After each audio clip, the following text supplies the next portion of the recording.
Nah, selama 3 bulan diharapkan tim ini akan bekerja maraton.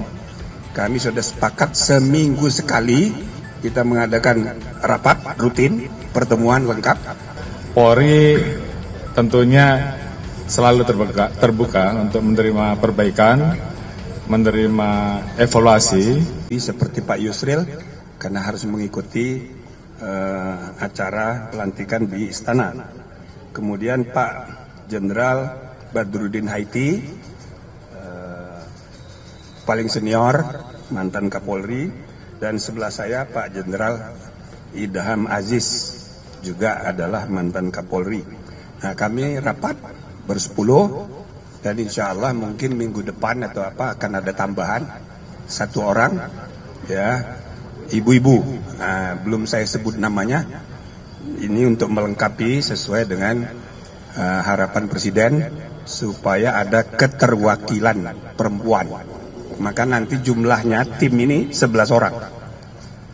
Nah, hari ini kami membahas mengenai cara kami bekerja selama 3 bulan.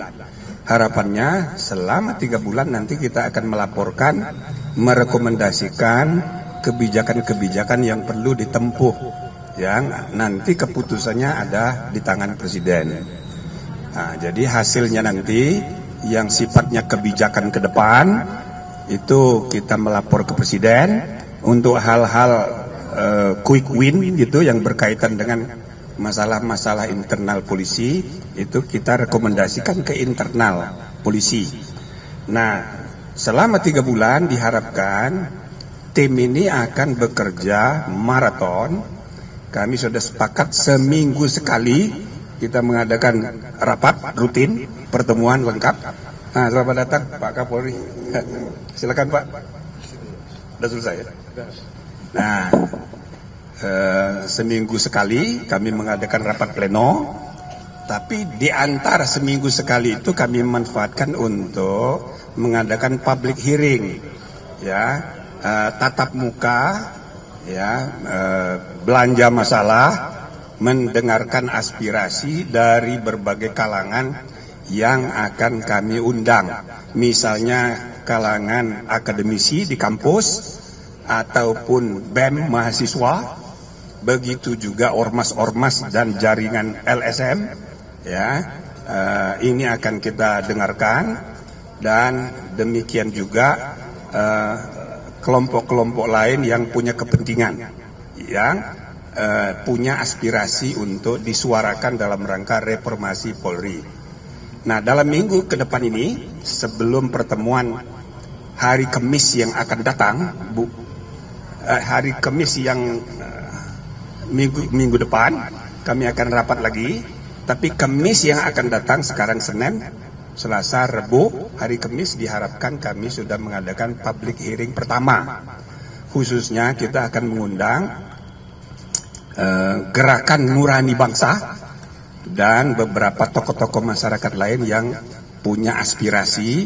Itu nanti kita adakan pertemuan untuk mendengarkan sekali lagi, ya, masalah-masalah yang mereka pikirkan, termasuk solusi-solusi yang mungkin mereka mau usulkan.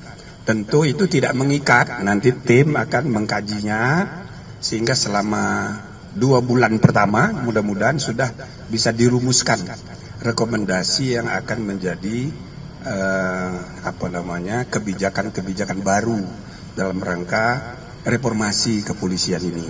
Saya kira itu untuk sementara. Silakan kalau ada yang mau tanya. Prof, mau bertanya, tadi kan ada rencana ada penambahan anggota perempuan. Nah, ya, ini apakah dari sipil atau dari purnawirawan Polri juga? Ya, belum saya sebut, pokoknya perempuan. Ya, karena ini laki-laki pejantan semua. Nah, jadi daripada, ya, sebelum ada protes dari gerakan perempuan, itu idenya dari Presiden sendiri. Wah, ini harus ada perempuan. Karena setelah dilantik, loh ternyata laki-laki semua. Jadi bukan usulan kami, beliau sendiri. Nah, namanya sudah ada, tinggal diteken. Yang tunjuk Presiden? Iyalah.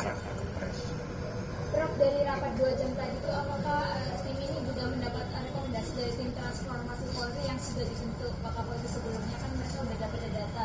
Terus Terus yang kedua, ini kan tim ini kan untuk mengevaluasi lembaga kepolisian ya, dan di sini ada Pak Kapolri sebagai salah satu timnya. Apakah maksudnya Pak Kapolri di sini untuk menjembatani agar masukan-masukan itu tersampaikan dengan baik atau bagaimana? Iya, salah satunya gitu manfaatnya. Maka tentu bukan hanya Pak Kapolri sebagai anggota tim resmi, kami juga tadi sudah mendengarkan dari laporan perkembangan yang ada selama ini di intern, dan termasuk tadi kami sudah putuskan ketua istilahnya ketua tim reformasi internal itu kita selalu undang kalau ada rapat kemisan. Nah, supaya dari intern juga punya informasi yang kadang-kadang kita perlukan, sehingga kita tidak melihat Polri itu hanya dari luar, ya kan? Kadang-kadang orang dari luar melihatnya A, padahal sebetulnya B. Nah, makanya komisi ini akan bekerja sinergi ya dengan komite yang sudah ada di intern. Oke?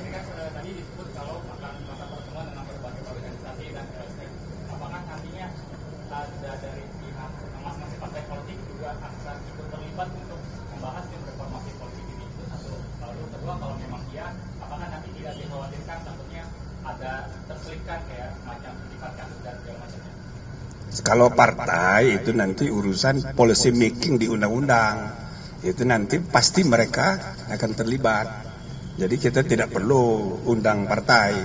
Tapi kalau partai dalam hal ini DPR, misalnya Komisi 3 mau mengundang komisi ini dalam rangka misalnya membahas RUU KUHP, ayo boleh aja. Tapi kita nggak akan mengundang partai, karena ini partai justru urusan dia nanti untuk membuat undang-undang. Ya. Nah, komentarnya nggak Pak? Tadi Prof. Jimli bilang kalau output dari tim ini 2 atau 3 bulan mendatang bakal berbuah rekomendasi kebijakan. Nah, kira-kira dari Pak Listio sendiri sebagai Kapolri, bagaimana menanggapi rekomendasi itu ke depan? Apakah akan diterapkan atau pilihannya dulu?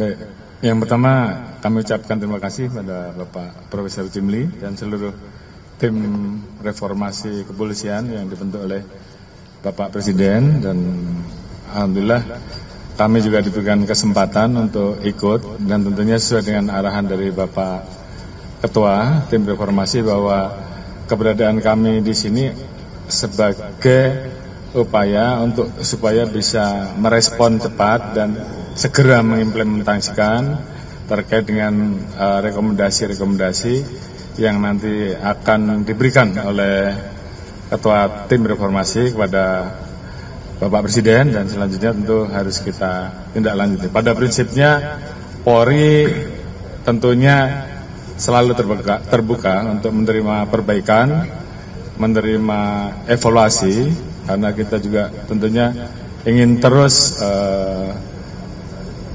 mewujudkan performa Polri sehingga Polri ini betul-betul bisa menjadi institusi yang mewujudkan apa yang bisa diharapkan oleh masyarakat. Khususnya kita memahami bahwa Polri adalah buah kandung reformasi, sehingga tentunya harapan masyarakat pasca reformasi bisa ditindaklanjuti oleh institusi Polri. Terima kasih.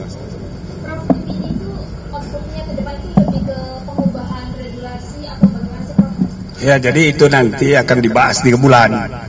Jadi kalau yang menyangkut kasus-kasus yang diselesaikan secara internal, nanti rekomendasinya langsung kita sampaikan kepada Kapolri yang juga adalah anggota.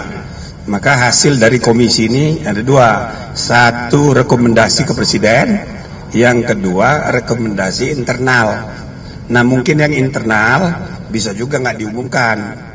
Tapi intinya apa yang tadi disampaikan Pak Kapolri, tadi sudah dia tegaskan juga tadi di dalam rapat, bahwa Kapolri bersifat terbuka, adaptif untuk merespon ya hal-hal yang perlu untuk perbaikan ya itu akan dilakukan oleh Polri. Nah tadi diulangin lagi oleh Pak Kapolri, sehingga saya rasa mudah-mudahan akan ada hasil ya, perbaikan kepercayaan publik, dan lebih dari itu bukan sekedar kepercayaan, tapi memang ada hal-hal yang perlu kita benahi, kita perbaiki ke depan. Ya, kalau berkenaan dengan kebijakan lebih fundamental yang harus mengadakan perubahan undang-undang, ya maka itu nanti salah satu yang akan dijadikan materi rekomendasi. Ya, tapi ini biar berjalan dulu, substansinya belum ada kesimpulan apa-apa, apa yang harus dirubah dan sebagainya, sambil jalan. Nah, saudara pun bisa memberi masukan sambil jalan. Pak Mahfud ada tambahan? Cukup. Pak Sekretaris? Pak Oto? Nah, cukup ya, terima kasih. Masih ada lagi. Terakhir ya. Termasuk dengan misalkan rekrutmen di Polri, misalkan kayak di Polri termasuk kurikulum. Nah, yang begitu-begitu itu termasuk kasus, masalahnya internal. Kita tidak perlu rekomendasi ke Presiden, langsung ke Kapolri. Nah itu tadi sudah disampaikan, beliau terbuka. Oke? Terima kasih.